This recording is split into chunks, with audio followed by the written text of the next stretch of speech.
สบายดีพี่น้องมื้อนี้มาพบมาพอกันเช่นเก่าเช่นเคยพี่น้องมื้อนี้พาพี่น้องมาเที่ยวบ่อถ่านหินเนาะหรือว่าเมืองถ่านหินของลาวใต้เฮาเนาะเมืองถ่านหินกลึมเนาะสวยสดงดงามเนาะมีภูผาป่าไม้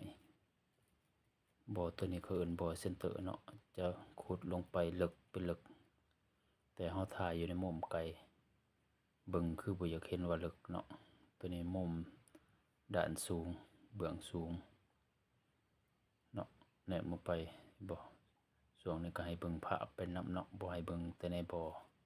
เซ็นเตอร์อย่างเดียวเบิ่งล้อมๆรอบเพิ่นจะขุดเป็นสลบเปิดหน้าบ่อเห็นบ่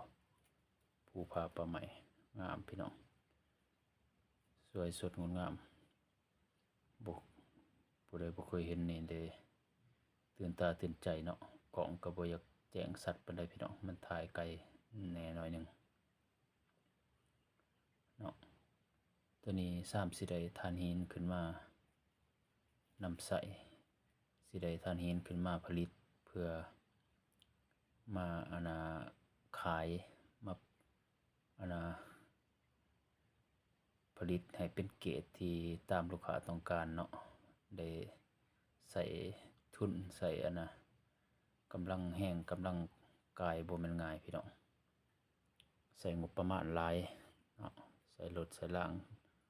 ใส่ระเบิดดินระเบิดหินออกก่อนแล้วจังมาจกออกเนาะเพื่อให้มันถึงสิมฐานเนาะสิได้เนาะก็ดนๆค่อยจังได้มาบ่เพื่อสิได้มาเก็บภาพให้พี่น้องเบิ่งเนาะผู้ใดบ่เคยเห็นในแม่นเบิ่งเอาเนาะในบ่อถ่านหินคล้ายๆคือกันกับบ่อค่ำแล้วก็จะขุดไปให้มันถึงสายแห่เนาะสายแห่มองได้หลายหรือน้อยเขาก็ขุดไปก่อนขุดแล้วก็มาวิจัยเบิ่งว่าแห่สูงส่ำใดเกรดได้ส่ำใดเนาะตัวนี้แม่นใส่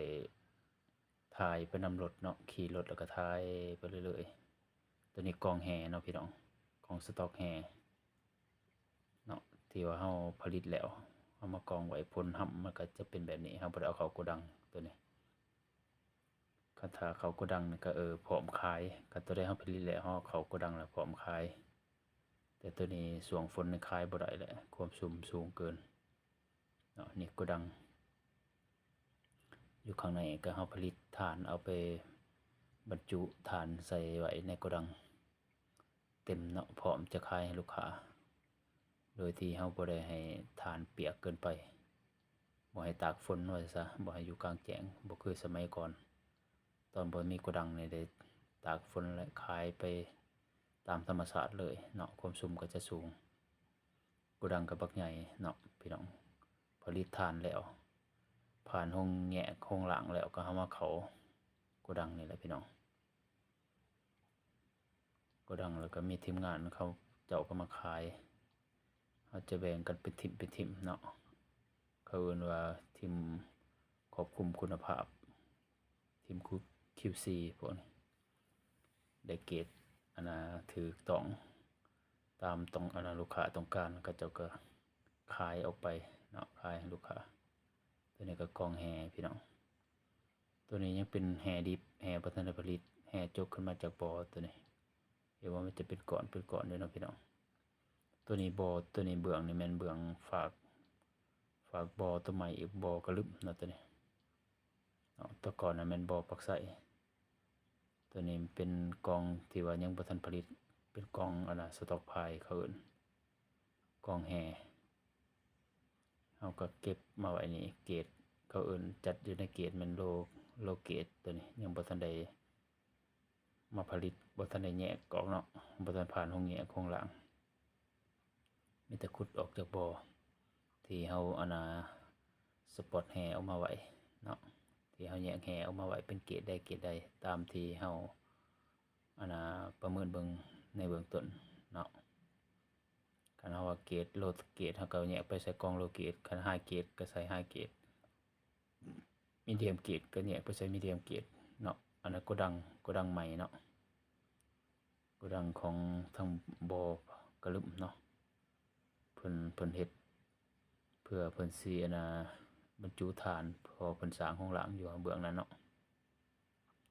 สร้างโรงหลางหลังที่3เนาะแต่ยังบ่ทันได้ติดตั้งแล้วยังบ่ทันแล้วเทื่อเพิ่นสร้างโกดังแล้วก็สร้างสายพานเนาะจะขนแห่ลงไปหาโรงหลางพอปั่นเพิ่นเฮ็ดพอปั่นรางรถไฟเด้อพี่น้องจักหน่อยได้เห็นเนาะตัวนี้ยังแม่นเป็นกองถ่านอยู่พี่น้องเนาะภาพอาจจะบ่แจ้งบ่ชัดปานใดกล้องใส่โทรศัพท์ถ่ายเอาบ่งามปานใดพี่น้องก็อดซาเบิ่งนี่เนาะตัวนี้แม่น